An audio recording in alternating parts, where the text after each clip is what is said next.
वडील जे जे करती तया नामू धर्म ठेवीती. बापानं जे कर्म केलंय तेच लेकरानं पुढे अभ्यासपणे टिकवणं हा जगातला सगळ्यात मोठा धर्म आहे. आणि तो धर्म या महाराष्ट्राच्या मातीमध्ये ज्यांनी खऱ्या अर्थानं शिकवला. बापाचं निधन झाल्याच्या नंतर स्वराज्याची मुहूर्तमेढ वाढवण्याचं काम ज्यांनी केलं, स्वराज्य वृद्धिंगत करण्याचं ज्यांनी काम केलं. मध्यंतरी विकी कौशल नावाच्या अभिनेत्याचा छावा नावाचा चित्रपट आला होता, पाहिला ना? त्या छावा नावाच्या चित्रपटामध्ये विकी कौशलची एंट्री डायरेक्ट बुरहानपूरचा खजिना लुटताना दाखवली. 2 तासात अख्खा इतिहास सांगणं शक्य नसतं. आणि विकी कौशलच्या मुखातून संभाजीराजांचं मनोगत डायलॉग रायटरने फार सुंदर लिहिलं. तो असं म्हणतो की जाके कह दो उस औरंग से शेर मर गया मगर छावा अभी भी जिंदा है, छावा अभी भी जिंदा है.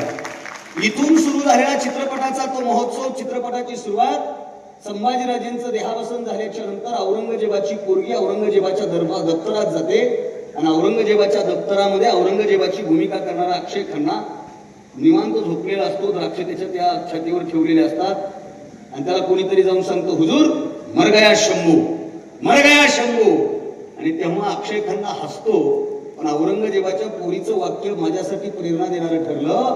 औरंगजेबाची पोरगी असं म्हणते, मर गया शंभू मगर न जाने क्या बात थी शंभू में, शंभू मर गया मगर मरते मरते शंभू अपने मौत का जश्न मनाकर चला गया. हम जिंदा है फिर भी जिंदगी का मातम मना रहे हैं, मातम. याचा अर्थ जगावं कसं असं सांगणारे अनेक माणसं होऊन गेली, पण मरावं कसं असं सांगणारे स्वराज्याचे धाकले धनी छत्रपती संभाजी महाराज यांना त्रिवार वंदन करतो. या महाराष्ट्राच्या मातीमध्ये खऱ्या अर्थानं शिक्षण प्रवाहित करण्याचं काम ज्यांनी केलं ते महात्मा ज्योतिबा फुले. त्याच महात्मा फुल्यांच्या खांद्याला खांदा लावून आज या सगळ्या क्षेत्रामध्ये मी आल्यापासून पाहतोय, आमच्या स्वागतापासून रांगोळी काढेपर्यंत, इथं बुके घेऊन येईपर्यंत सगळं प्रतिनिधित्व, सगळं महत्वाचं काम इथल्या मुली करतायत, इथल्या शिक्षिका करतायत, प्राध्यापिका करतायत, सगळेजण करतायत. मला एक गोष्ट सांगायची आहे की नेहमी असंच होतं साहेब, नेहमी असंच होतं. एक शायर असं म्हणतो की बचपन में कहा लोगों ने कुछ नहीं जानती बैठ चुपचाप, जवानी में कहा लोगों ने नया कौन है कुछ नहीं जानती बैठ चुपचाप, और बुढ़ापे में कहा लोगों ने अब जानकर भी क्या करेगी तू कुछ नहीं जानती बैठ चुपचाप. म्हणजे बाल्य, तारुण्य, वृद्ध अवस्थेत जेव्हा गप्प केलं जात होतं ना, तेव्हा ही मुलगी शिकली पाहिजे, ती प्रगतीच्या उच्च स्तरापर्यंत गेली पाहिजे. याच्यासाठी खरा अट्टाहास ज्यांनी केला ना त्या आद्य शिक्षिका क्रांतीज्योती सावित्रीमाई फुले यांचं स्मरण मला करणं काळाची गरज वाटतं. त्यांना अभिवादन करतो, ज्यांच्यामुळे अविनाश भारती महाराष्ट्रभर बोलत फिरतो, भारतभर बोलत फिरतो, ज्यांनी मला बोलण्याचं स्वातंत्र्य दिलं ते बोधिसत्व, बुद्धिश्रेष्ठ डॉक्टर बाबासाहेब आंबेडकर. जग बदल घालून निघावं सांगून गेले मला भीमराव. या शब्दात प्रबोधन करणारे साहित्य सम्राट अण्णाभाऊ साठे, दिवसभर गावची घाण साफ करून रात्री कीर्तनातून लोकांच्या डोक्यातली घाण साफ करणारे राष्ट्रसंत गाडगे महाराज, आणि चल चल भैया करे सफाई, कूड़ा कचरा साफ करे, बहुत दिनों से रुका हुआ है मिलकर आज हम खत्म करे. या शब्दात प्रबोधन करणारे राष्ट्रसंत तुकडोजी महाराज आदी करून एका शैक्षणिक संकुलामध्ये मी उभा आहे. आणि मला आनंद वाटला की या शैक्षणिक संकुलाचं नाव छत्रपती शिवाजी महाराजांच्या नावानं आहे, या विद्यालयाचं नाव छत्रपती शिवाजी महाराजांच्या नावानं आहे. आणि छत्रपती शिवाजी महाराजांचं शैक्षणिक संकुलाला नाव दिल्याच्या नंतर ते किती जपलं पाहिजे याचा स्वाभिमान महाराष्ट्राला नवीन नाही. मला आनंद वाटला. मी बोलायला सुरुवात केली आणि शिवाजी महाराजांचं नाव घेतलं तेव्हा टाळ्या वाजल्या. काहीच लोकांनी वाजवल्या, पण वाजवल्या, सगळ्यांनी वाजवल्या नाही. पण शिवाजी महाराज म्हणलं की जगण्याची प्रेरणा, शिवाजी महाराज म्हणलं की प्रेरणा स्त्रोत. आता पुढच्या महिन्यामध्ये एवढे शिवभक्त बाहेर येतात, विचारायची सोय नाही. मी महाराष्ट्रभर फिरतो, आता सगळं फेब्रुवारी पॅक आहे, सगळं महाराष्ट्रभर शिवजयंतीचा उत्सव होतो. पण शिवाजी महाराजांवरचं प्रेम म्हणजे फक्त बॅनर लावण्यापुरतं, शिवाजी महाराजांचं प्रेम म्हणजे फक्त कॉलर ट्यून चेंज करण्यापुरतं, रिंगटोन चेंज करण्यापुरतं, स्क्रीन सेव्हर, वॉलपेपर किंवा व्हॉट्सअपला स्टेटस, व्हॉट्सअपचा प्रोफाईल डीपी, इन्स्टाचा प्रोफाईल, फेसबुकचा प्रोफाईल पिक याच्यापुरतं शिवाजी महाराजांचं प्रेम नसावं. याच शैक्षणिक संकुलाच्या बाबतीमध्ये उभा आहे म्हणून सांगतो. असंच एक सुंदर शैक्षणिक संकुलन ऊसतोड कामगारांच्या लेकरांसाठी, बहुजनांच्या लेकरांसाठी उभा करण्याचा संकल्प झाला. शैक्षणिक संकुलाची उभारणी झाली, बांधकाम सुरू झालं. बांधकामाला पैसे कमी पडले, एका सावकाराकडे जाऊन पैसे मागितले आणि सावकारानं विचारावं गहाण काय ठेवणार. खिशामध्ये हात गेला, पत्नीचं मंगळसूत्र बाहेर आलं. पत्नीचं मंगळसूत्र गहाण ठेवताय, काय गरज आहे? काही नाही. एक शैक्षणिक संकुल उभा करतोय, वसतिगृह उभा करतोय, महाविद्यालय उभा करतोय. कोणाच्या नावानं उभा करताय? छत्रपती शिवाजी महाराजांच्या नावानं उभा करतोय. असं मी सावकार माणूस आहे, मी तुम्हाला लागेल तेवढा पैसा देतो, फक्त एक काम करा, इथं माझ्या बापाचं नाव त्या संस्थेला देता येतं का बघा, माझ्या बापाचं नाव कॉलेजला देता येतं का बघा. आणि त्यावेळेला एक महात्मा हातामध्ये काठी घेऊन त्या सावकाराच्या समोर उभा राहतो आणि बोलतो, एखाद्या वेळेला मी स्वतःच्या बापाच्या नावाला धक्का लावेल, पण छत्रपती शिवाजी महाराजांच्या नावाला कदापिही धक्का लागू देणार नाही. हा खरा स्वाभिमान या महाराष्ट्राच्या मातीत ज्यांनी पेरला ना, ते खरे शिक्षण सम्राट, खरे शिक्षण महर्षी कर्मवीर भाऊराव पाटील यांचं स्मरण मला या प्रांगणात आल्याच्या नंतर आवर्जून होत आहे. कारण अण्णांचा, भाऊराव पाटलांचा संकल्प होता की माझ्या दाढीत जेवढे केस आहेत तेवढे बहुजनांची लेकरं जोपर्यंत शिकणार नाहीत, त्यामुळे महाराष्ट्रातली ती शैक्षणिक संस्था, त्याच शैक्षणिक संस्थेचा विचार आणि वसा घेऊन इथल्या या परिसरातल्या, कार्तिकनं भाषणामध्ये सांगितलं, त्या महाराजांनी कवितेमध्ये सांगितलं, प्राचार्य सरांनी प्रास्ताविकेमध्ये सांगितलं, मला सरांनी PDF टाकली, मी त्याच्यामध्ये वाचलं की या परिसरातल्या, या भागातल्या गोरगरीब विद्यार्थ्यांना, शेतकऱ्यांच्या विद्यार्थ्यांना, लेकरांना शिक्षणाच्या प्रवाहात आणता यावं. आणि शिक्षणाच्या प्रवाहात आणून श्रीगोंदा फक्त शेतकऱ्यांचा नाही तर सुशिक्षित लेकरांचा सुद्धा जिल्हा आहे, तालुका आहे, हे समाजाला कळावं. आणि याची फलश्रुती म्हणजे आज कार्यक्रमाला या सगळ्या मंडळीमध्ये याच महाविद्यालयाचा एक विद्यार्थी क्लास 1 अधिकारी झाल्याच्या नंतर त्याचा सन्मान इथं होतोय ना, आज खऱ्या अर्थानं बापूंना श्रद्धांजली अर्पण झाली असं मी म्हणेल. कारण जो वृक्ष लावला होता तो वृक्ष या निमित्तानं सफल होतोय. म्हणून असे लोकनेते माननीय माझे आमदार शिवाजीराव नारायणरावजी नागवडे बापू यांना मी विनम्र असं अभिवादन करून, ज्या ज्या महामानवांनी, ज्या ज्या महामातांनी तुमच्या माझ्या आयुष्याचं कल्याण व्हावं म्हणून स्वतःच आयुष्य चंदनासारखं झिजवलं, त्या तमाम महामाता, त्या तमाम युगपुरुषांना मी अविनाश अशोक भारती तुम्हा सर्वांच्या जोरदार जोरदार जोरदार टाळ्यांच्या गजरात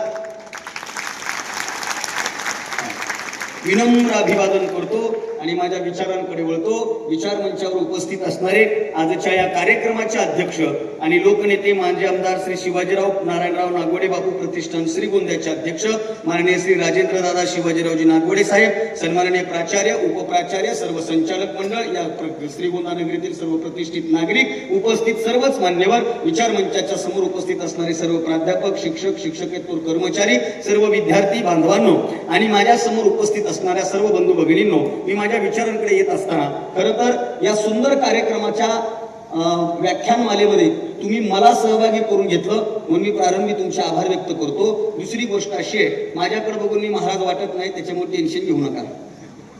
हो, आल्यापासून पत्रिकेवर छापले हरिभक्तीपरायण महाराजाचं व्याख्यान आहे, महाराजाचं व्याख्यान आहे. एक जण मलाच म्हणला कोण आहे महाराज, मग त्याला म्हणलं मीच आता, मी वाटत नाही, त्यात काही माझा दोष नाही. महाराज म्हणले की लोकांच्या डोक्यात 3 गोष्टी फिट आहेत, त्याच्याकडे भली मोठी गाडी पाहिजे, अशी भक्त्याची भक्त्या बॉडी पाहिजे, लांबलचक दाढी पाहिजे. आपली गाडी बाहेर उभी आहे, बॉडी तुमच्या समोर उभी आहे, दाढी आता आता ठेवायला लागलोच आहे. आपल्याकडे बॉडी नाही, दाढी नाही, आपली गाडीवर माडी आहे, पण रोज खेडोपाडी जाऊन समाज प्रबोधन करीत मी महाराष्ट्रभर फिरतो. आणि आता इथला कार्यक्रम करून मला रात्रीचा कार्यक्रम चिखलीच्या वरुड म्हणजे जाफराबाद आणि चिखलीच्या मध्ये तिथं जाऊन करायचा, इथून 320 किलोमीटरवर. खरं तर भारतीय संस्कृतीचा विषय दिलाय आणि 10चा कार्यक्रम 11:30ला सुरू झाला, याच्यातच भारतीय संस्कृतीचं दर्शन झालंय. करेक्ट नाही? भारतीय संस्कृतीचं वैशिष्ट्यच असं आहे. आमचे शेख इक्बाल मिन्ने नावाचे शायर असं लिहितात की वेळ दिलेली पाळत जाणे सोपे नसते आणि पंढरपूरला चालत जाणे सोपे नसते.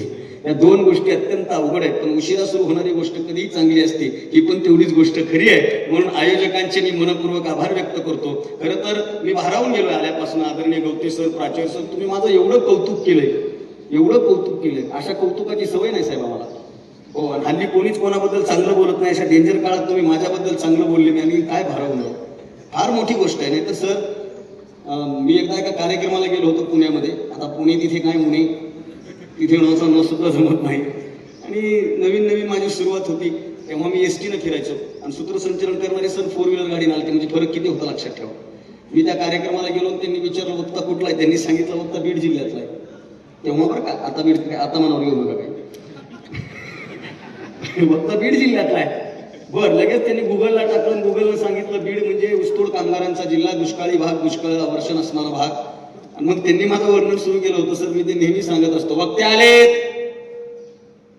महाराष्ट्रातल्या दुष्काळी भागातल्या दुर्गम अशा ऊसतोड कामगारांचा जिल्हा म्हणून प्रसिद्ध असणाऱ्या बीड जिल्ह्याचं नेतृत्व, काळ्या लोकांचं काळी बुलंद तोफ, काळ्या मातीचा काळा आवाज. मला कळत नाही असं का बोलायला, ते गेलं माझ्या रंगावर. आणि आपला रंगच असा आहे सर, मी जर हायवेला उभा राहिलो तर गाडीवाल्याला पुढे गेल्याच्या नंतर कळते मागं कोणतं होतं. पण मी लय पॉझिटिव्ह माणूस आहे. मी तेव्हापासून माझ्या गळ्याची मफलर टाकत असतो की माझी आहे, येवल्याची वगैरे काही नाहीये. ही माझी मफलर आहे. आणि ही काळी मफलर माझ्या सारख्या व्हिडिओमध्ये सगळीकडे असते. माझा एक मित्र मला म्हणला, अविनाश नेहमीच तुझ्या गळ्यामध्ये काळी मफलर असते, काही कोणी स्पेशल व्यक्तीने वगैरे दिलेली आहे का, काय तुला कशामुळे ती सोडा वाटत नाही? मी म्हणलं नाही, ही मफलर मी एकाच गोष्टीमुळे गळ्यात ठेवतो साहेब, हिच्याकडे बघून माझा कॉन्फिडन्स वाढतो की अविनाश तू एवढा सुद्धा काळा नाहीस. माणसानं आपल्या अवतीभोवती पॉझिटिव्ह गोष्टी ठेवल्या पाहिजे. म्हणून या व्याख्यानाचा आगाज, या माझ्या भाषणाची सुरुवात लोकनेत्यांना अभिवादन करत असताना, त्यांचं संपूर्ण चरित्र वाचत असताना वामनदादा कर्डकांच्या 4 ओळींनी करतो. आणि तसा बारकाईने विचार केला तर आपण सगळे शेतकऱ्याच्या औलाद आहेत. बरोबर आहे ना? हे बरोबर आहे ना? ती बॅग काढ ना, बॅग काढ भैया, काढ ती बॅग. अजून तुझ्या पाठीवरचं वजन गेलंच नाही का? मोकळे बसा, का ती निघायच्या तयारीत आहे लगेच आपलं. हो, मोकळं बसा एकदम. तसा विचार केला तर काळा रंग निर्मितीचा रंग आहे. आपण शेतकऱ्याच्या अवलादी आहे. पांढरा आभाळ असल्याच्या नंतर आनंद होतो का काळा असल्याच्या नंतर? पांढरा आभाळ बघून कोणाला आनंद होते का? आणि समजा एखादं पोरग पांढरा आभाळ बघून म्हणलं, wow very beautiful, today's nature is very sweet, what is the climate bro, समजायचं हे डोक्यावर पडलं, त्याचे चाराने हरवले, नाही तर ह्याला कुत्रं बित्र चावलं. पांढरा आभाळ स्नॅप काढेपुरतं, इन्स्टाला स्टोरी ठेवण्यापुरतं चांगलं दिसतं.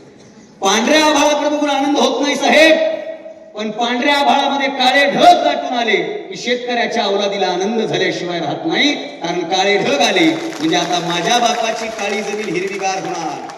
आशावाद काळ्या रंगाच्या ठिकाणी आहे.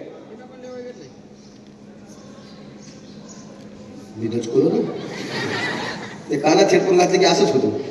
आमच्या गावात एक तर एवढं मोठ्यानं बोलतं की बाहेर गावात आवाज जाते, त्याच्या कानात हेडफोन असतात. असो पोरांनो, काळा रंग निर्मितीचा रंग आहे. आणखीन बारकाईने सांगतो मी तुला. गावात जर एखादं काळं पोरग असलं तर त्याला गाव अख्खं म्हणते काय दिसते इठ्ठलावलं.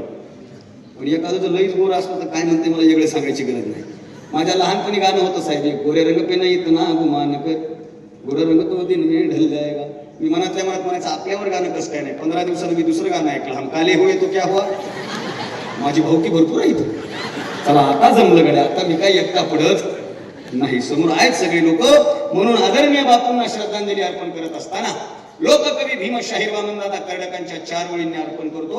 वामनदादांनी असं लिहिलं, काळ्या धरणी वरले काळे, काळ्या धरणी वरले काळे, काळाने विणलेले जाळे, करील काही काळे आता काळ करणी सवे, तुफानातले दिवे आम्ही हो, तुफानातले दिवे, तुफानातले दिवे आम्ही हो, तुफानातले दिवे. दिवा व्हायचे ना, दिवा व्हायचे तर तुफानातला भाव, दिवा व्हायचे तर ऊन वादळ वाऱ्याच्या विरोधात दिवा भाव साहेब. तुळशी वृंदावनामध्ये दिवळी असते, आम्ही त्याच्या दिवा लावतो. दिव्या दिव्या दीपककार कानी कुंडल मोती हार शुभम करू ती कल्याणम. त्या दिव्याचा उजेड पडत नाही, दिवळी काळी हो झाल्याशिवाय राहत नाही. देवघरात दिवा लावणं सोपं आहे. मी जबाबदारपूर्वक बोलतोय, कीर्तनकार असताना खऱ्या गोष्टी बोलणारा महाराज आहे. देवघरात दिवा लावणं सोपं आहे, ऊन वादळ वाऱ्याच्या विरोधात दिवा लावणं अत्यंत कठीण आहे. आपल्या श्रीगोंदा तालुक्यामधल्या शेतकऱ्यांच्या जीवनामध्ये या आपल्या भागातल्या अहमदनगर जिल्ह्यातल्या दक्षिणेतील पहिला सहकारी साखर कारखाना ज्या माणसानं उभा केला ना, त्यांची आज जयंती आहे. याचा अर्थ या कारखान्याच्या निमित्तानं शेतकऱ्याच्या जीवनामध्ये आनंद आला, शेतकऱ्याचं जीवन प्रकाशमान झालं. अशा शेती कृषी सगळ्या क्षेत्रामध्ये उल्लेखनीय कामगिरी केली आणि त्यामुळं अशाच माणसाचा कार्यक्रम होत असतो साहेब. पुण्यतिथ्या कोणाच्याही होत नसतात, जयंत्या कोणाच्याही होत नसतात. मरण त्रिकालावादित सत्य आहे. आपण सगळे अध्यात्म जगणारी माणसं आहात. ज्ञानेश्वर महाराज असं म्हणतात, उपजेते नासे नाशे ते पुनरपी दिसे, हे घटिका यंत्र जैसे परिभ्रमेगा. जन्माला आलेला माणूस मरणार आहे. जीव जन्माला येतो ना तेव्हा पहिली गोष्ट घेतो श्वास, दुसरा श्वास घेईल का नाही याची गॅरंटी नाही. 5व्या दिवशी ती सटवाई येते, 12व्या दिवशी आत्याबाई येते, आत्याबाई नाव ठेवते आणि नाव ठेवून आत्याबाई निघून जाते. एकच वाक्य सांगतो, माणसानं जगावं कसं याची प्रेरणा माझ्या पाठीमागल्या प्रतिमेकडून आपण घ्यावी. याचं कारण असं आहे, 12व्याला आत्याबाई नाव ठेवते आणि 12व्याला ठेवलेल्या नावाला माणूस जर नीट नाही वागला ना तर 13व्याला नाव ठेवलं जातं. नाही कळलं? परत बोलतो, 12व्याला नाव ठेवलं जातं, 13व्याला नाव काढलं जातं. काढलं जातं म्हणजे भाषा कळाली ना माझी. 12व्याला नाव ठेवलं जातं, 13व्याला नाव काढलं जातं. आणि आयुष्यात जगत असताना 12व्याला आत्याबाईनं ठेवलेल्या नावाला 13व्याच्या दिवशी पोलीस नाव ठेवलं नाही पाहिजे हा संकल्प ज्यानं केला ना त्याचं आयुष्य सोन्याहून पिवळं होत असतं. तुकाराम महाराज असं म्हणतात, तुका म्हणे एका मरणची सरे उत्तमची उरे कीर्ती मागे. आत्ताच्या पाठ्यपुस्तकात गुरु ठाकूरांची कविता आहे. करून जावे बरेच काही दुनियेतून या जाताना, कधीवर यावा जगास साऱ्या निरोप शेवटी देताना. असे जगावे छाताडावर आव्हानांची लावून अत्तर, नजर रोखणी नजरेमध्ये आयुष्याला द्यावे उत्तर. गेले दिगंबर ईश्वर विभूती, राहिल्या त्या कीर्ती जगा माझी. व्यक्ती देहानं जात असतो पण विचारानं आणि कर्तृत्वानं शिल्लक राहत असतो. आणि भारत हा एकमेव असा देश आहे ज्या भारत नावाच्या देशामध्ये व्यक्ती निघून गेल्याच्या नंतर त्याच्या कार्याची पूजा केली जाते. तो देश म्हणजे भारत देश आहे. आणि त्याच भारत देशाशी निगडीत असणारा विषय संयोजन समितीच्या माध्यमातून माझ्याकडे आहे. आजचा माझा विषय भारतीय संस्कृती आणि आजची तरुणाई. 2-3 टप्प्यामध्ये विषय माझ्याकडे जेवढा वेळ आहे त्या वेळेमध्ये मी मांडण्याचा प्रयत्न करेन. पहिल्यांदा आपल्याला भारतीय संस्कृती समजून घेण्याच्या अगोदर भारत समजून घेतला पाहिजे. जगाच्या पाठीवर भारतासारखा देश नाही साहेब. एवढे देश आहेत पण भारतासारखा देश नाही. त्याचं कारण आहे भारत नावाच्या देशाला संस्कृती आहे, भारत नावाच्या देशाला आचार आहे, भारत नावाच्या देशाला विचार आहे आणि भारत नावाच्या देशाला परंपरा आहे. परंपरेनं नटलेला देश म्हणजे भारत देश आहे. भारताबद्दल किती बोलावं, काय बोलावं मोठा प्रश्न आहे. लहानपणापासून माझ्या मनावर भारताबद्दलचे संस्कार इतके जुळलेत, इतके जुळलेत. मी तर कधी कधी नेहमी सांगत असतो माझं सगळ्यात जास्त प्रेम भारतावर आहे. माझं भारतावर इतकं प्रेम आहे, इतकं प्रेम आहे, इतकं प्रेम आहे की माझं आडनाव सुद्धा भारतीय आहे. इतकं माझं भारतावर प्रेम आहे. वाजवायचे असल्या तर इमानदारीने वाजवा. मिस कॉल हाणल्यावर, टॉक टाइम संपल्यावर, जीवावर आल्यावर करू नका. माझ्या तब्येतीवर जाऊ नका. फक्त टायमिंग होऊ देऊ नका. आणि व्याख्यानात टाळी वाजवायची टायमिंग त्यालाच जमत असते ज्याला सकाळी पार्लेजीचं बिस्किट चहामध्ये बुडवून अंगावर न पडता खाता येतं. जगातली सगळ्यात मोठी टाइम मॅनेजमेंट ती आहे. बिस्किट किती वेळ ठेवायचं, पिकअप कधी घ्यायचं याचा वेळ लागला पाहिजे. जर पिकअप घ्यायचा टाइम हुकला तर इथं आलेलं बिस्किट खाली उडी हलते. पुन्हा हे बायकोला म्हणते चमचा घेवर गाळा काढायचा. तसं झालं नाही पाहिजे. परफेक्ट टायमिंग साधली पाहिजे. आणि एक आणखी पोरानं तुमच्यासाठी एक सांगतो, माझं वाक्य कळू नाही कळू जोरात टाळ्या वाजवतो. बाजू त्याला वाटलं पाहिजे ह्याला कळायला. आनंदी राहण्याचं हे लक्षण आहे. असं कळत नाही कधी कधी. आता माझा कवी म्हणून उल्लेख केला. मुंबईमध्ये एका कवी संमेलनाला गेलो आम्ही. कवी संमेलन रंगलं, गुंजन वगैरे सगळे होते. उद्या तुमच्याकडे गुंजन येणार आहे. आम्ही सगळेजण होतो तिथं. आणि आम्हाला कविता आवडतं. आम्ही म्हणतो वाह क्या बात है, वाह वाह वाह क्या बात है, वाह क्या बात है. आणि एक जण म्हणणार बात क्या है, तुम्हाला बोलले क्या बात है, क्या बात है. असो, त्याच्यामुळं एकदम जोरदार टाळ्या वाजवा. हा,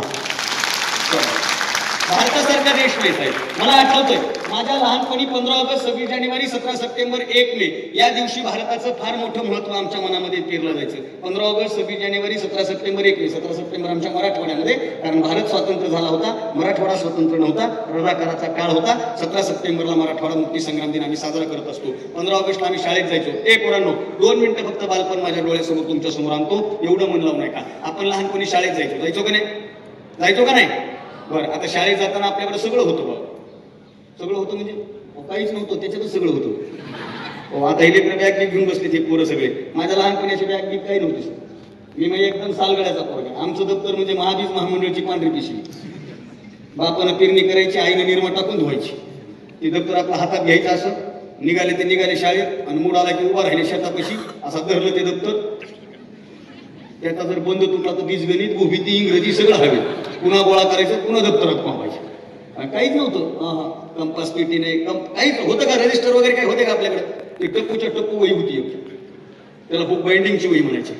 बरोबर आहे का नाही? ते कंपास पेटी होती का तुम्हाला लहानपणी? तुम्ही शाळेत नव्हते का लहानपणी? होती का नाही? बोला ना. मग ते कंपास पेटीमध्ये फुटपट्टी होती, ते खोड रबर होतं, शार्पनर होतं. मग त्याच्यात कर्कटक होतं बघा, कर्कटक. ते एका टोकाचं कर्कटक होतं आणि ते 2 टोकाचं एक होतं. ते 2 टोकाचं कुठं वापरत होते बरं? माझी 10वी झाली पण मला काही मेळ लागला नाही सगळं. ते 2 टोकाचं होतं पण वापरायचं कुठं याचा मेळ लागला. माझा मित्र म्हणायचा अविनाश 2 टोकाचं वापरायचंय कुठं? मी म्हणायचं ठेव, जे मास्तर जास्त हाणेल त्याची गाडी पंक्चर करून ठेव.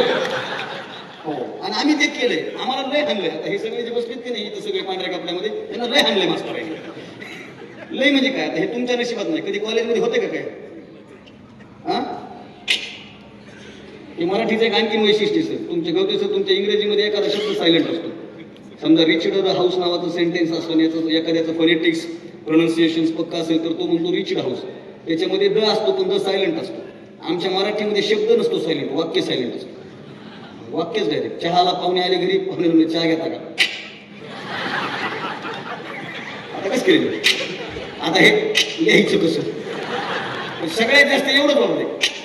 अरे चल ना गावात कार्यक्रम, या नाही रे या, अरे चल चांगलं वागतंय.